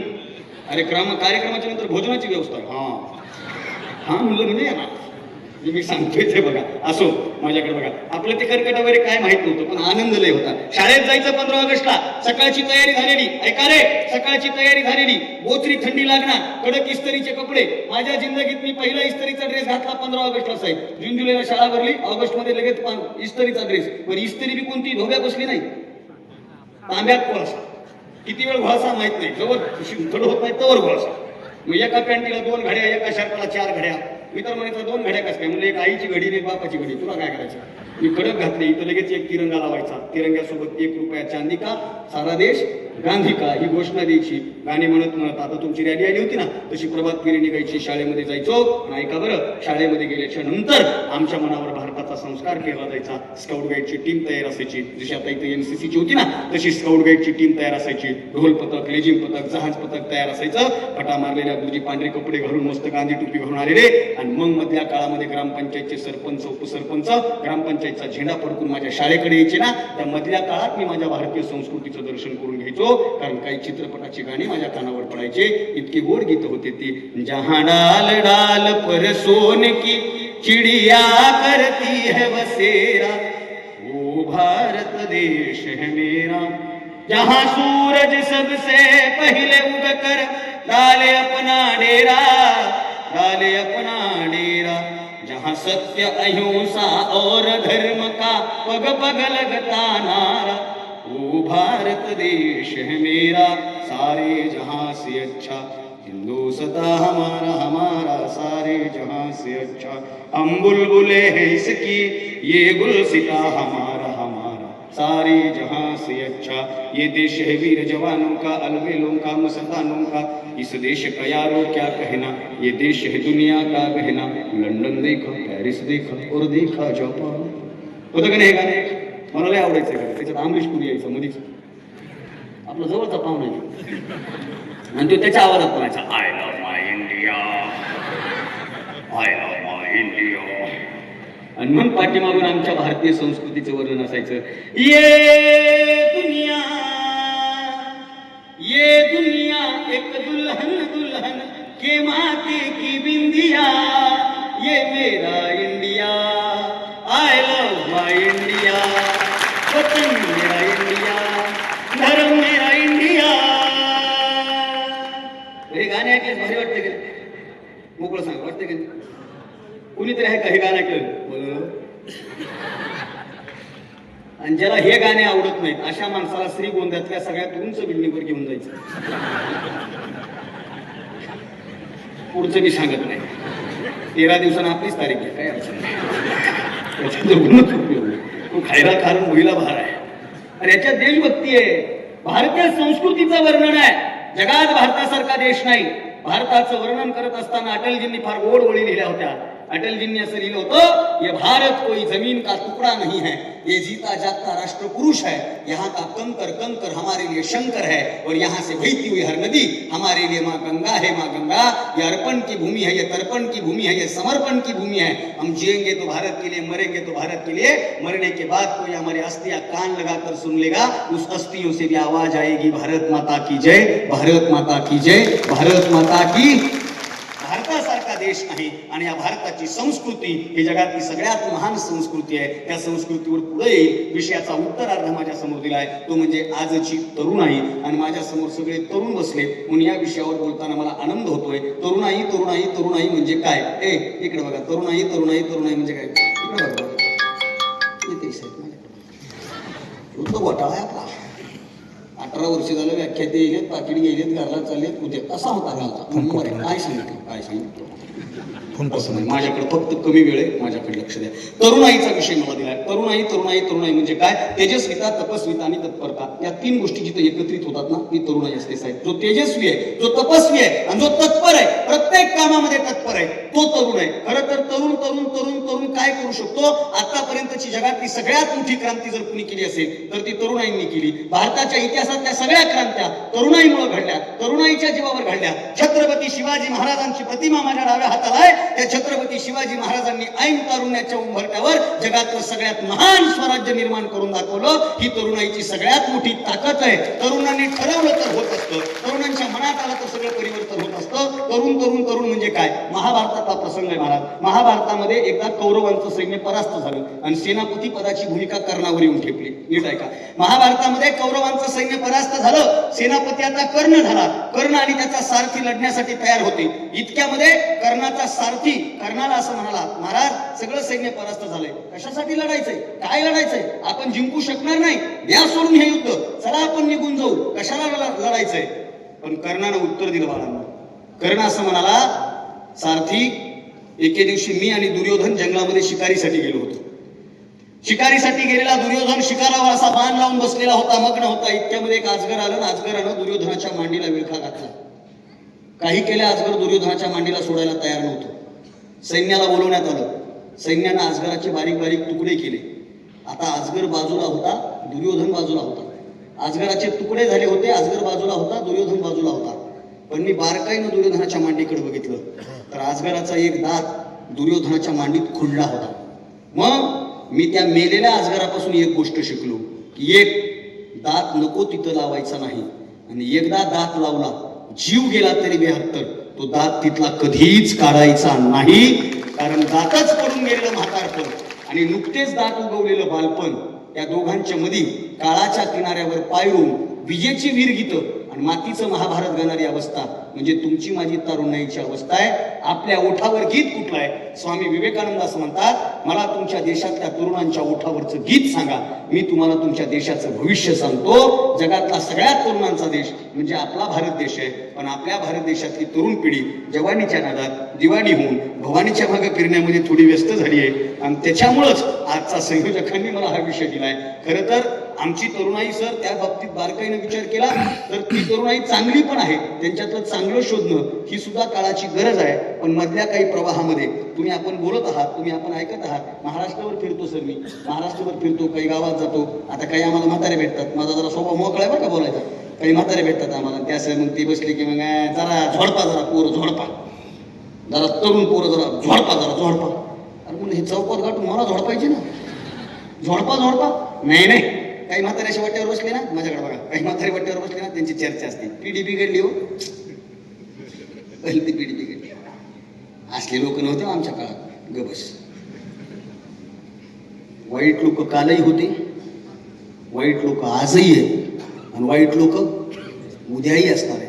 आपण वाईट पाहायचं का चांगलं पाहायचं हे आपल्यावर डिपेंड आहे. तुम्ही जसं पाहाल तसं तुम्हाला जैसी दृष्टी वैसी दृष्टी. आणि कबीरांचा तर एक दोहा आहे, कबीर असं म्हणतात, बुरा न देखन मै चला बुरा न मिलिया कोई, बुरा न देखन मै चला बुरा न मिलिया कोई, खुद के भीतर झाक के देखा मुझसे बुरा न कोई, मुझसे बुरा न कोई. अरे माझ्यापेक्षा दुसरं वाईट कोणीच नाही हे स्वतःच्या अंतःकरणामध्ये डोकावून पाहिल्याच्या नंतर लक्षात येतं. पण माणसाचा स्वभाव असा आहे, माणूस दुसऱ्याच्या चुकीकडं जज होऊन पाहत असतो आणि माणूस स्वतःच्या चुकीकडं वकिलीच्या दृष्टिकोनातून पाहत असतो. हेच फक्त जगण्याचं सूत्र चुकलेलं आहे. म्हणून तरुण मुलांना, सगळ्या माझ्या बहिणींना, सगळ्यांना सांगणं आजचा हा कार्यक्रम आज मला बोलवलंय, आपल्यावर सगळ्यांचे स्वप्न आहेत म्हणून सांगितलं. काल आदरणीय आवटे सर बोलून गेले की या लेकरांची भाषा समजली पाहिजे, या लेकरांची भाषा समजून घेतली पाहिजे, त्याच्यासाठी हे लेकर बोलली पाहिजेत. त्यांची भाषा कधी समजून घेता येईल? ते बोलली पाहिजे, ते आपल्याला बोलली पाहिजे. ते ऑनलाईन बोलते, अकाउंट कोणाचं ह्याचा मिळ नाही. 2 महिन्याने ह्याला कळणार ही बंटी नव्हती, बबली होती, तरी सुद्धा हे बोलते. घरात एकमेकाला बोलायला तयार नाही. माझ्या सगळ्या भावांना सांगणे, एकमेकाला बोलते. हे मोबाईल फार चांगलं आहे, तरुणाईसाठीचं वरदान आहे मोबाईल, फक्त याचा वापर कसा करायचा आपल्यावर डिपेंड आहे. मी तर फार वेगळा माणूस आहे, मी महाराष्ट्रभर सांगत असतो, मोबाईल वापरा, YouTube डाउनलोड करा, अविनाश भारती ऑफिशियल चॅनलला सबस्क्राईब करा, इंस्टाग्रामला फॉलो करा. आपलं करिअर आहे साहेब याच्यावर, याचा वापर. आता मला तुमच्या इथे यायचं होतं, हे मधून मला माहित नव्हतं. मी गवती सरांना काल म्हणलं लोकेशन टाका. आता इथं बसल्या बसल्या मी संध्याकाळच्या संयोजकांना फोन केला, तुमचं लोकेशन टाका. लोकेशन ओपन करून बघितलं. महाराष्ट्रावर फिरतोय साहेब मी. माझ्या गाडीला 2 वर्ष झाले. 2 वर्षात माझ्या गाडीची रनिंग 2.5 लाख किलोमीटर. एवढा महाराष्ट्रावर फिरतोय मी. रोजचं मग ते सर मला भेटले, ते म्हणजे रोजचं किती होतंय? म्हणजे कमीत कमी 700-800 रोज प्रवास होतो. गाव माहीत नसतात, माणसं माहीत नसतात, रस्ते माहीत नसतात. मदत आहे ना. गुगल मॅपला लोकेशन मागवायचं, गुगल मॅपवर लोकेशन ओपन करायचं, गाडीच्या स्क्रीनला शेअर करायचं. गाडीच्या स्क्रीनवर लोकेशन दिसतं. ड्रायव्हर गाडी चालवत असतो, त्याला झोप लागू नये म्हणून एक मायमाऊली त्याला रात्रभर मार्गदर्शन करत असते. 500 मीटर साईड लेफ्ट, 6 किलोमीटर आराम राईट, इन्स्टेड गो. एके दिवशी माझा ड्रायव्हर म्हणला, दादा याला लेडीजचा आवाज कस काय? म्हणलं तू झोपला नाही पाहिजे. काहीच कारण नाही, आवाजाची गंमत आहे ती. आणखीन मोकळं सांगू, तुम्ही रेल्वे स्टेशनला जा, एअरपोर्टला जा साहेब, बोर होत नाही. अनाउन्समेंट सुंदर, टिंग टॉंग, गाडी क्रमांक 92561, थोड्याच वेळात प्लॅटफॉर्म क्रमांक 2 वर येईल. आणि तुम्ही जा बरं बस स्टँडला कधीतरी. गाडी नंबर M12 पश्चिमेला दाबून लावा. दिशा कळायला त्याला. आणि त्याचा आवाज संपला. ते ऍड वसंत नागे बाबा मल्टीस्टेट तर बुलढाणा काय ऍडव्हर्टायझर. हा फरक आहे फक्त. याचा वापर कसा करायचा भावांनो, याचा वापर कसा करा. तुम्ही जर बाजारात गेलात आणि बाजारात जाऊन जर एखादं कुलूप विकत घेतलं ना, तर एका कुलपाला 2 चाव्या येतात. एका कुलपाला या 2 चाव्यापैकी तुम्हाला प्रश्न पडला पाहिजे की याच्यातली उघडायची चावी कोणती, लावायची चावी कोणती. हा प्रश्न पडणं पण चुकीचं आहे. कारण त्याचं उत्तर असं आहे की एकाच कुलपाला एकाच चावीनं कुलूप उघडताही येतं आणि एकाच चावीनं कुलूप लावताही येतं. फक्त ती चावी फिरवण्याची दिशा माहिती असली पाहिजे. मोबाईलमुळे आयुष्याला दिशा द्यायची का आयुष्याची दशा करून घ्यायची, हे तरुणाईंनी आता ठरवणं काळाची गरज आहे. याचा स्क्रीन टाइम चेक करा. पोरीनो तुम्ही पण याचा स्क्रीन टाइम चेक करा. तुम्ही किती वेळ घालताय ते. याच्यात घातलेला वेळ तुम्हाला रील्स चांगल्या बघा. रील्स भी एवढ्या भंगा, न जाने मेरी जिंदगी में क्या चल रहा है, जिधर भी जा रहा हूँ नाकामयाबी हासिल हो रही है. अपने तो अपने होते हैं मगर मेरे अपने क्यों नहीं है. ठुकरा के मेरा प्यार. जरा बस. स्वामी विवेकानंद असं म्हणतात की मला तुमच्या देशातल्या तरुणांच्या ओठावरचं गीत सांगा. मी तुम्हाला तुमच्या देशाचं भवितव्य सांगतो. जोपर्यंत आमच्या ओठावर देशाच्या प्रगतीची, मानवहिताची, माणुसकीची गीतं येणार नाहीत ना, तोपर्यंत आमच्या तरुणाईचं भलं होऊ शकत नाही. आणि ते गीतं तुमच्या ओठावर यावी याच्यासाठी या कार्यक्रमाचं आयोजन. गाणे बदलत असतात, कालानुरूप गाणे बदलत असतात. माझ्या लहानपणी गाणं होतं काला कवा काट खायगा सच बोल. त्याच्यानंतर आलं बघ बघ सखे कसं गुबू गुबू वाजत. नंतर आलं हाताला धरलंया लगन ठरलंया. पुन्हा आलं तुझी घागर नळाला लाव. त्याच्यानंतर चिमणी उडाली भुर. ती इथपर्यंत पुन्हा पोपट वगैरे सगळे गाणे येत येत येत येत येत येत येत येत अक्षय खन्नाचं ते वेगळंच आलं. त्याला पाठ नाही पण हे उगा उगा बघून बोलतोय. वामनदादा कर्डक असं म्हणतात, मानसा इथे मी तुझे गीत गावे, असे गीत गावे की ज्यात तुझे हित व्हावे. ज्या गीतामध्ये माणसाचं हित आहे ना ते गीत गायला पाहिजे. गाणे बी काय हे प्रेमात पडले की गाणं असते क्योंकि तुम ही हो. आहे का नाही, बरोबर का नाही. पोरांना पटायले माझे. हो. आणि ते का तेवढे भारी कार्यक्रम असतो. आमच्या कॉलेजमधलं एक पोरगं कानात हेडफोन घालून निघालं. अर्जित सिंगचं पॅन होतं, गाणं ऐकलं. क्योंकि तुम ही हो, तुम ही हो. घरी आलं, घरचे सगळे शेताकडे गेले. म्हातारी होती घरात आपल्या वाट्यावर बसली. हे म्हणलं तुम ही हो. म्हातारी म्हणजे एकटीचे बाकी गेले बाबा. म्हातारीला माहिती नाही ते कानात चालू. हे मध्ये गेलं, फ्रेश वगैरे झालं. हे पुढचं कडवं म्हणलं मेरी आशिकी अब तुम ही हो. म्हातारी म्हणले मेल्या तुझी आजी मी आजी की काय. याचं कारण असं की ते कानात होतं ना, माहितीच नाही. एक गाणं मी ऐकलं, माझ्या मित्राला फोन लावला, तो विषयच निघालाय. माझ्या मित्राला फोन लावला असं आणि त्या मित्राला म्हणलं काय असं फोन लावला की त्याची रिंगटोन होती, छोड कर मुझको जो तुम जाओ बडा पछताओ. मला कामच विसरलं माझं काय होतं. त्याने फोन उचलला, त्याला म्हणलं कसं काय रे. तो म्हणला भावा सोडलं म्हणे मला. अरे मला अभिनंदन, बिचारी सुटली. ते मला तसं नाही. मला मग डायलर टोन कसं काय ठेवली, कधी मध्ये फोन करते का. कधीच नाही म्हणजे 6 महिने झाले चुकून फोन नाही. आणि म्हणलं मग डायलर टोन फायदा काय. रोज बाप ऐकायलाय बडा पचिता. बाप रोज म्हणतोय खराय खराय खराय. अरे गीत सुद्धा असं असावं ज्या गीतामध्ये माणसाचं हित असावं. पण ते आम्ही गीत लहानपणी म्हणायचो, तरुणाईच्या ओठावर ते गीत येत नाही. बघा तो खरा तो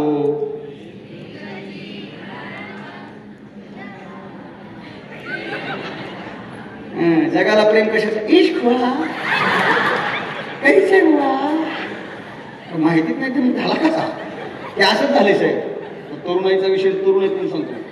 लहानपणी प्रतिज्ञा होते शाळेत, होते का लहानपणी प्रतिज्ञा? मग तुमच्या श्रीगोंद्यात असं उभं करतात का असं उभं करतात प्रतिज्ञेला? शाळेत होती ना प्रतिज्ञा, असं उभं करतात ना. आणि सगळ्यात डेंजर आहे असं उभं करणं. म्हणजे आजपासून मी सगळी जिम्मेदारी माझ्यावरची तुझ्या खांद्यावर देऊन मोकळा. समोरच्या खांद्यावर हात टाकायचा. त्याच्यात सगळ्यात जास्त मरण होते जी पुढं असते की नाही ती प्रतिज्ञा म्हणत आहे. त्याच्या मनात गाणं असते आधार कुणाचा असं करते असं करते. मग पहिली प्रतिज्ञा भारत माझा. हे आवाज द्या कडे. भारत माझा, सारे भारतीय माझे, माझे माझ्या देशावर. सर ही पहिली प्रतिज्ञा जी सगळ्यांना ऐकू येते. आणि खरी प्रतिज्ञा जी मनातल्या मनात चालू असते हे कोणीच सांगू शकत नाही. हे ऑब्झर्वेशन फक्त आपल्याकडे. आपलं सर माझा मसाला थोडा महाग आहे पण तरी असा काय इकडे बघा. भारत माझा. आता ही मोठ्यानं आणि मधली प्रतिज्ञा भारत माझा. कडे सारे भारतीय माझे. हात काढ म्हणाल माझे माझ्या देशावर. हात काढ म्हणाल. आणि प्रत्येकाशी सौजन्याने वागेल म्हणेपर्यंत गचांडी धरली. कशाचं सौजन्य कशाचं का का असं होत होतं? त्याचं कारण एकमेव आहे बाळांनो. लहानपणी आपल्याला प्रतिज्ञा पाठ होती पण प्रतिज्ञेचा अर्थ माहित. तरुणपणामध्ये आम्हाला प्रतिज्ञेचा अर्थ कळायला लागतो पण प्रतिज्ञा पाठ राहत नाही. हा समाजातला सगळ्यात मोठा दुर्भाग्याचा घटक आहे. आजच्या विषयातून इथं बसलेल्या सगळ्या तरुण तरुणींना माझं एकच सांगणं आहे की ज्या दिवशी तुम्हाला राष्ट्रगीताचा अर्थ खऱ्या अर्थानं कळेल, ज्या दिवशी तुम्हाला प्रतिज्ञेचा अर्थ खऱ्या अर्थानं कळेल ना त्या दिवशी तुम्हाला आपण भारतीय हे सांगताना स्वाभिमान जागा झाल्याशिवाय राहणार नाही. ते गरजेचं. तुमच्या मनामध्ये ते निर्माण होणं गरजेचं. आपण ठरवलं तर होतं. आपलं ठरलं पाहिजे. पोरांनो तुम्ही सगळे तरुण आहात, धगधगते तरुण आहात. आपलं ठरलं पाहिजे. काय ठरलं पाहिजे? लग्न. तू एक नाही मोठा प्रश्न सध्या तुमच्या पट्ट्यातला मला माहित नाही. परवा दिवशी मला एकदा म्हणलं महाराज एखादी पोरगी बघा पोराचं करायचं. मला आपल्या अपेक्षा फक्त पोरगी जिती पाहिजे. मला अपेक्षा सगळ्या संपल्या. मला त्याचं होईल त्याच्यातच लई झालं. मला अवघड गोष्टी आहेत सगळ्या. सर माझं 8वीत ठरलं होतं. 8वी मध्ये गवते सर माझं 8वीत ठरलं होतं. काय लग्न? लग्न नाही. मला 8वीत सरांनी उभं केलं होतं. 8वीत सर मला म्हणले होते की अविनाश तुला काय व्हायचंय?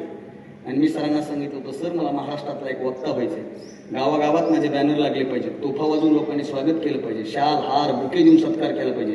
जाताना पैसे देऊन घरी पाठवलं पाहिजे. हे 8वीत पाहिलेलं स्वप्न आता पूर्ण होत चाललंय. पूर्ण झालं नाही आणखी फार बाकी आहे पण आता का ठरवलं म्हणून झालं.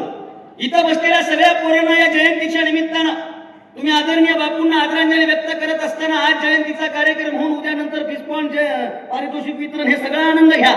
पण या जयंतीच्या निमित्तानं 18व्या वर्षातल्या समारोपाच्या व्याख्यानमालेमध्ये मी तुम्हाला विनंती करेन की आज या 18व्या वर्षामध्ये तुम्ही संकल्प करा. तो संकल्प असा असला पाहिजे की आज या कार्यक्रमातून गेल्याच्या नंतर आयुष्याची दिशा अशी बदलून टाकेल की आज जसं त्या शेख नावाच्या मित्राचा सन्मान इथं झाला ना 2 वर्षांनी माझा सुद्धा सन्मान याच स्टेजवर आदरणीय साहेबांच्या हाताने झाला पाहिजे. हा संकल्प करणं तरुणांच्या गरज आहे. काळाची गरज आहे बाळांनो. काळाची गरज आहे. थोडं पुढं चला. ठरवलं की होतं. आमची घोटाळा असं आमचं ठरत नाही. ते काय गत झाली माहिती का? ते आमच्याकडे एक माळेगाव नावाचं गाव आहे. तिथे घोड्यांचा बाजार भरतो. घोडा कळतो ना? बोला ना पोरण. मी मोकळं बोलायलो का? मी जड बोलायलो का तुमच्यासमोर? घोडा कळतो ना? घोडा कोणता? पळणारा. ते डायलॉग मधला नाही घोडा लावेल घोडा लावेल. अरे तुला शिळी घ्यायचे पैसे नाही तर तू घोडा गावा लावणार आहे? ते डायलॉग झाले ते सगळे माझ्याकडे. 3 घोडे बाजारात आले. 3 घोडे आले बाजारात. किती? त्या 3 घोड्याने कळलं मी कोणाला म्हणत यायचे. 3 घोडे बाजारात आले. 3 घोडे उभे केले मालकाने. 3 घोडे दिसायला सारखे, उंची सारखी, वजन सारखं, सगळं सारखं. घोड्यांचा लिलाव सुरू झाला. एका घोड्याची किंमत 1 लाख, दुसऱ्याची किंमत 2 लाख, तिसऱ्याची किंमत 5 लाख. 1 लाखाचा घोडा विकला, 2 लाखाचा घोडा विकला, 5 लाखाचा घोडा कोणी घेईना. 2-4 यात्रा झाल्यात. 5 लाखाचा घोडा कोणीच विकत घेत नव्हतं. 5 लाखाचा घोडा मालक 1 रुपयानेही कमी करत नव्हतं. एका चहावाल्यानं पाहिलं, चहावाला घोड्यावाल्याजवळ गेला, घोड्यावाल्याला म्हणला, का रे दादा, हे 5 लाखाचं घोडं तू दरवर्षी आणतोस? तो म्हणला हो. अरे ते विकत नाही, काही नाही. तो म्हणला नका विकेल. अरे मग तू याचे पैसे कमी कर. तो म्हणला नाही, माझं लाडकं घोडे विकल तर 5 लाखालाच विकल. तू म्हणला असं का रे, तू 1 लाखाचं घोडं 50,000ला दिलंस, 2 लाखाचं घोडं 1.5 लाखाला दिलंस, हे तुला घोडं माझ्या मित्रांना 4.5 लाखाला मागितलं, तू का विकलं नाहीस? तो म्हणला नाही, 1 रुपया सुद्धा याचा कमी होणार नाही, हे माझं लाडकं घोडं आहे. अरे काय वैशिष्ट्य या घोड्याचं? तो म्हणला माझ्या या 5 लाखाच्या जर घोड्याच्या मनात आलं तर माझं हे 5 लाखाचं घोडं 1 तासामध्ये 100 किलोमीटर पळतं, इतकं हे वेगवान घोडं आहे. तो म्हणला अरे बापरे, इतकं वेगवान? मग एखाद्या रायडरनं, एखाद्या रेसरने याला का विकत घेतलं नाही? तो घोड्यावाला म्हणला अरे माझं लाडकं घोडं या माझ्या घोड्याच्या जर मनात आलं तर हे घोडं 1 तासात 100 किलोमीटर पळतो. तुम्हाला मग विकलं कसं का नाही? तुम्हाला माझं हे एकदम लाडकं घोडं याच्या जर मनात आलं तर हे 1 तासात 100 किलोमीटर पळतो.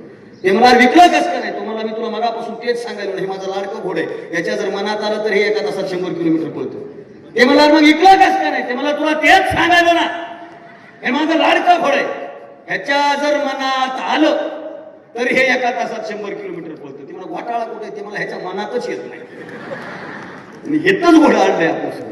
फक्त संकल्प करा. सत्य संकल्पाचा दाता नारायण. वयाच्या 16व्या वर्षी छत्रपती शिवाजी महाराजांनी स्वराज्याची शपथ घेतली आणि ती शपथ पूर्ण करून दाखवली. आपणही तसा संकल्प करून या कार्यक्रमातून बाहेर पडणं गरजेचं आहे. एक दुसरी गोष्ट मी तुम्हाला सगळ्या माझ्या तरुण पोरांना सांगतो, स्वतःवर विश्वास ठेवा. स्वतःवर. आणि आपला स्वतःवर विश्वास असला पाहिजे सर. स्वतःवर विश्वास, फक्त ओव्हर कॉन्फिडन्स नाही. कॉन्फिडन्स पाहिजे.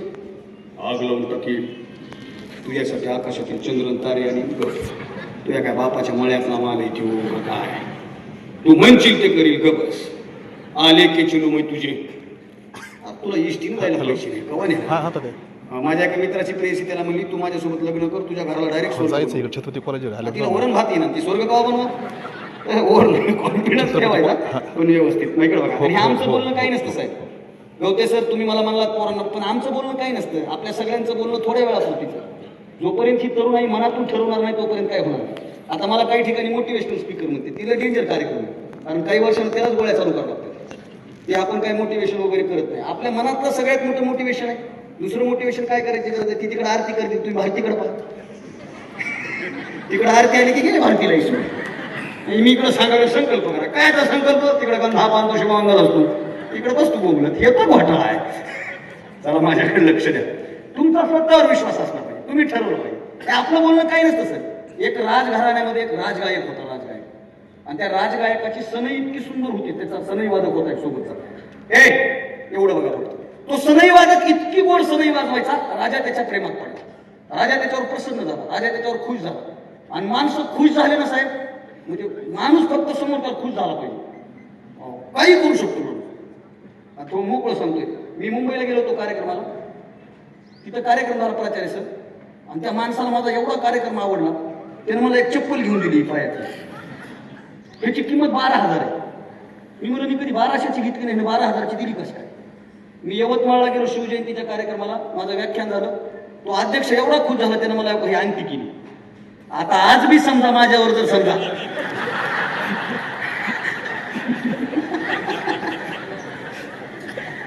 समजा जाऊ द्या पुढे ऐका. राजा एवढा खुश झाला, राजानं त्याला राजमहल दिला, राजानं त्याला सैनिक दिलं, राजानं त्याला रथ दिला, सगळं काही त्याचा सन्मान केला. आयुष्यभर तो रथात फिरायचा, राजमहल भोगायचा. वय झालं, थकला. सनईमध्ये आता सूर छेडता येईना, भाता फुकता येईना, सनईतून सूर निघणा. राजानं त्या सनई वादकाला असं वाटलं की आता आपली सनई बंद झाली की राजा हे वैभव काढून घेईल. सनई वादकाला प्रश्न पडला.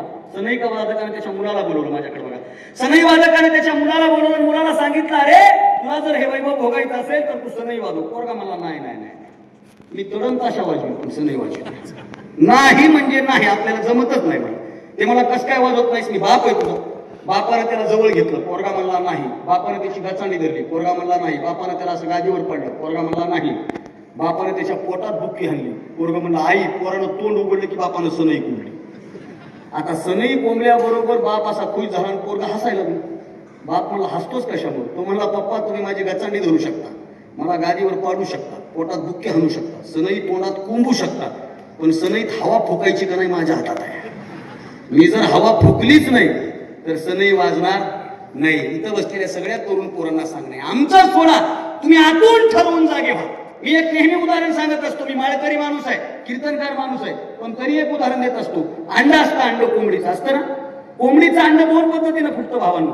कोंबडीचं अंड तुम्ही आमलेटच्या गाड्यावर गेलात ना तर आमलेट वाला बाहेरून फुटतं, ते स्टाईल मध्ये असं लगेच.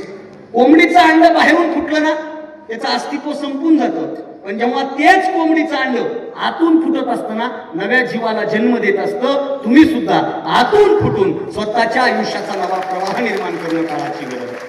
चला, काय सांगते भारतीय संस्कृती. भारतीय संस्कृतीचं एवढं वर्णन केलं. तरुणाई माझ्या समोर बसली. आता वेगवेगळे प्रवाह आहेत सर विषयाचे, पण आता माझ्याकडे वेळेची मर्यादा आहे, म्हणून फक्त 3 संस्कृतीचे प्रवाह सांगतो, वाणीला पूर्ण विराम देतो. पहिला प्रवाह आहे मातृदेवो भव, दुसरा प्रवाह आहे पितृदेवो भव आणि तिसरा प्रवाह आहे आचार्य देवो भव. आचार्य देवो भव म्हणजे आपल्या शिक्षकांना देवाची उपमा द्या. इकडे बघा, पोरांनो, खरं सांगतो, पहिल्यासारखं वातावरण राहिलं नाही साहेब. मगाशी मी विनोदानं बोललो, पण ती वस्तुस्थिती होती. माझे वडील मला शाळेत घेऊन गेले होते ना, तेव्हा असं नव्हतं नेलं, चल पिल्लू, चल राजा, चल चल. पप्पा मला नाही शिकायचं, चाल म्हणला तुला, मला नाही शिकायचं. मी नाही म्हणलो, बापानं बूट काढला. बापानं बूट फेकायचा, मी होकवायचा. 7 बुट चुकवली मी, 7, 22 मारले होते. तेवढे बुट खात खात शाळेत गेलो. शाळेमध्ये असे गुरुजी बसलेले, राम राम घातला. गुरुजी म्हणले, कसं काय, याला शाळेत टाकायचं, लाव कानाला हात. असं कानाला हात लावलं की पहिलीच होता. माझा हात जात होता पण मी निघाला नाही. असा ठोका हल्ला मास्तर तोडाला. रडायला लागलो मी. आणि आपलं रडणं म्हणजे आता सारखं नाही, आताचे लेकरं नाजूक उडते. आमचं रडणं म्हणजे ते मातीनं आम्ही एकत्रच होईल, लुळून गिळून माती फेकणं, ते वेगळाच काळ होता. हो, आताचं काढलंय. आता एखादा लिकू पडलं ना तर त्याची मम्मी त्याला म्हणते, बाळा सावकाश चल. आपल्या नशिबात तसं होतं. आपण पडलं ना आई जवळची, नीट चालताय का. आता तो काळ सगळ्यांनी अनुभवलाय. मग लगेच वडील शाळेतून निघाले आणि जाता जाता माझ्या वडिलांनी एक वाक्य वापरलं सर, तेवढं सांगतो. माझे वडील एकच वाक्य बोलले की, बाळा शाळा शिक. तुला जर आपल्या घरातली दरिद्री दूर करायची असेल तर शाळा शिकण्याशिवाय दुसरा पर्याय नाही. बापाचं ते वाक्य आजही काळजावर घर करू नये, म्हणून अविनाश भारती PhD पर्यंत जाऊन पोहोचलाय, नाहीतर अविनाश भारती पोहोचला. वडील निघाले, जाता जाता सर म्हणले, ह्याची जन्मतारीख. आता तो बी मोठा घोडे, आपल्या वडिलांची कुठं आपल्या तारखा माहिती होत्या. वडील म्हणले, ती जन्मतारीख वगैरे काय माहित नाही मला. अहो काय तर सांगा. काय नाही म्हणे, गणपती विसर्जन झालं, नेमका डोळा लागला, लगेच दवाखान्यात जावं लागलं. ते म्हणजे अहो काहीतरी मोठी आठवण सांगा. मग माझे वडील म्हणजे, हे जन्मलं 15 मिनिटांना किल्लारीचा भूकंप झाला. मी जन्मलो तेव्हा धुकून केलाय सर, काय नवीन नाही माझ्यासाठी. त्याच्याहून माझी तारीख ठरली. आलो घरी, शाळा सुरू झाली आणि जाता जाता माझ्या वडिलांनी एकच काम केलं, साहेब साखर कारखान्याच्या कार्यक्रमाला तुमच्या कारखान्याच्या चेअरमन आहात तुम्ही म्हणून सांगतो. माझे वडील ऊसतोड कामगार होते आणि साताऱ्यावरनं वाठार स्टेशनला जाताना, लोणंदला जाताना एक साखर कारखाना, मला त्याचं स्मरण होत नाही नाव, आणि त्या साखर कारखान्याच्या संस्थापकांच्या पुतळ्याच्या अनावरणाला मी प्रमुख पाहुणा होतो. माझ्यासोबत शशिकांत शिंदे साहेब होते, नितीन भरगुडे पाटील होते, मकरंद आबा पाटील, महेश शिंदे आणि श्रीनिवास पाटील साहेब तेव्हा खासदार होते. तो कार्यक्रम होता, मी माझ्या स्टेटसला ठेवला होता. माझे वडील माझ्या ताईच्या गावाकडे गेले होते आणि ताईच्या गावाकडे गेले. ताई माझ्या, आता घरचे कसे म्हणतात, ताई म्हणली आज मंत्र्यासोबत आहे साहेब, आज मंत्र्यासोबत आहे. वडील म्हणजे कुठे आहेत? ते साताऱ्याच्या कारखान्याला. वडिलांना कारखान्याचं नाव सांगितलं माझ्या बहिणीने स्टेटसला वाचून, आणि माझ्या वडिलांनी जे ताईला सांगितलं ना ते मला ताईने टाकलं. कार्यक्रम झाला, गाडीत बसलो आणि मी रडायला लागलो. माझा ड्रायव्हर मला, दादा रडाय काय झालं? माझ्या बापाचे शब्द होते की 25 वर्षापूर्वी याच कारखान्याला मी ऊस तोडायला जात होतो, आज माझा पोरगा बॉयलरच्या पूजनाला त्या कारखान्याला गेला. आयुष्यात याच्यापेक्षा दुसरं काही कमवायचं. वडील जाता जाता माझ्या वडिलांनी एकच काम केलं, सरांना म्हणले आजपासून पोरग तुमच्या ताब्यात, मेलं तरी हरकत नाही पण हे शिकलं पाहिजे. मी चाललोय ऊस तोडायला. वडील म्हणले अडचण नाही, अब तुम्हारे हवाले. आणि खरं सांगतो साहेब, माझ्या बापानं दिलेल्या संधीचं माझ्या गुरुजींनी एवढं सोनं केलं. अरा बाप असा हाणलाय मला, उठता बसा. बरं कधी कधी बिनकामाचं मी हाणायचो. आता माझं मला हे नाही बरोबर, बिनकामाचं म्हणजे घरी डबा व्हायचा नाही, रागा रागा शाळेत यायचे, घरी काही बोलता येत नाही. घरच्या डब्याचा राग ह्या डब्या बाधा का मारायला. मागच्या शनिवारी कुठं होता, त्याचा राऊंड झाला हो, झाला की गुरुजी त्याचा राऊंड तरी हाणलं. रडत रडत घरी गेलो, आईला म्हणलं, आई मला सर्व बिनकामाचं आणले. आईला वाटलं बरं, आई म्हणजे थांब बापाला येऊ दे. मला वाटलं बाप आल्यास गुरुजीच्या घरी मोर्चा जाईल. बाप आला पुन्हा बापाला पालतं घालून तुम्ही गुरुजी बिनकामाचं हाणणार नाही. अहो गुरुजीची दहशत होती का नव्हती सांगा. आम्ही गावात गोटे खेळायचो आणि एका पोराला झाडावर बसवायचो आणि त्याला सांगायचो फक्त सर दिसले की शिट्टी मारतो, 2 डाव, प्रत्येक डावाच्या 2 गोट्या. आणि सर दिसले की आम्ही डाव मोडायचो, घरात बसायचो. आता तसं राहिलं नाही. आता आमची संस्कृती कुठे गेली? पोरं जर इथं मॅच खेळायला गुरुजी जर रोड न चालले तर पोरं शिट्टी मारून गुरुजीला मध्ये 6 बॉल टाकता का 6 बॉल? आणि पुन्हा गुरुजी त्याच्या पलीकडे मध्ये मला बॉलिंग नाही बॅटिंग जमते, तुम्ही 6 टाका. घोटाळावून बसला सगळा. हो, ही दहशत होती. अगोदर वडिलांनी जाऊन सांगायचं काही होत्या. आताचे काही बाप शाळेत जातील. आता माफ करा मला तर हे खरं आहे. आताचे बाप काही शाळेत जाते तर शाळेत जाऊन गुरुजीला म्हणते ड्युटी म्हणजे ड्युटी करायची. कोणालाही हात लावायचा, आपल्या लेकराला हात लावायचा. एक तर 9 साल 12 वर्षानं झाले, नाही शिकलं नका शिकल्या. एखादा एक फुकू हायवेला ढाबा टाकू पण तुम्ही हात लावायचा. गुरुजी म्हणले मला काय करायचे, हाणलं तरी तेवढीच पगार आहे, नाही हाणलं तरी. पण ज्या दिवशीपासून शिक्षकांनी विद्यार्थ्यांना मारणं बंद केलं, आयुष्याचा शिस्त नावाचा प्रकार संपला का नाही. छडी लागे छमछम विद्या येई घमघम. अहो मध्यंतरी एका कलेक्टरचा व्हिडिओ व्हायरल झाला असाय. साऊथचा कलेक्टर होता. एक कलेक्टर, एक IPS, एक IRS, 3 जण भेटायला गेले एका मॅडमला. साऊथचा व्हिडिओ होता, त्यांनी लुंग्या घातलेल्या होत्या. 85 वर्षाची म्हातारी होती त्यांची शिक्षिका. शिक्षिकेसोबत गेले, दिवस घालवला, जेवण वगैरे केले. आता कलेक्टरला न्यायला त्याची लाल दिव्याची गाडी, सगळा स्टाफ सगळे आले. आणि इतक्यामध्ये तो कलेक्टर गेला. त्या कलेक्टरने एक छडी आणली, ती छडी शिक्षिकेच्या हातात दिली. एकही डायलॉग नव्हता, पाठीमागं गाणं होतं फक्त. आणि ती शिक्षिकाला अजून तोंडाला हात लावते, तू आता कलेक्टरने मी तुला कशी मारू. आणि तो कलेक्टर असं म्हणतो, मॅडम मी आज कलेक्टर फक्त या छडीच्या धाकामुळे, जर ही छडीचा धाक नसता तर मी कलेक्टर नसतो. शिक्षकांचा, गुरुजींचा सन्मान ही पहिली गोष्ट लक्षात ठेवा. गुरुवर विश्वास असला पाहिजे. आपली संस्कृती गुरुवर विश्वास ठेवणारी असेल. अगोदरच्या काळामध्ये जेथं ज्ञान हा पुरुठा तेथं सेवा हा दारवंटा, ज्ञानेश्वरांची ओवी आहे. अगोदर गुरुच्या घरी जाऊन आश्रमात जाऊन अभ्यास करावा लागायचा, फक्त विश्वास पाहिजे. एका आश्रमात 3 विद्यार्थी होते. गुरुजींनी ठरवलं कधी परीक्षा घेतील गुरुजी सांगता येत नाही. 3 पोरांना बोलावलं, सांगितलं उद्या मी प्रवचनाला बाहेर जातोय. आपल्या आश्रमाच्या पुढे 100 फुटावर एक नदी आहे, हो त्या नदीचं पाणी आणून इथं हाऊस भरायचा आहे. पोरं म्हणले ठीक आहे. गुरुजी झोपले, पोरं झोपले. सकाळी सकाळी गुरुजीच्या आधी पोरं उठले. तिघही नदी किनारी गेले. एकानं हांडा घेतला, एकानं कळशी घेतली, एकानं घागर घेतली आणि तो हाऊस भरला. सकाळी गुरुजी उठले, त्याचंच पाणी दिलं. गुरुजी म्हणले हाऊस भरला? हो भरला. गुरुजी म्हणले भरलेला हाऊस रिकामा करा. आता कथा जुनी म्हणून बरं आहे, लगेच रिकामा केला. आताच्या काळात मास्तरनं सांगितलं तर हाऊस भरणार नाही आणि भरलेला हाऊस रिकामा करायला लावले. पागल झाला कधी झोप झाला वाटतं मास्तरची.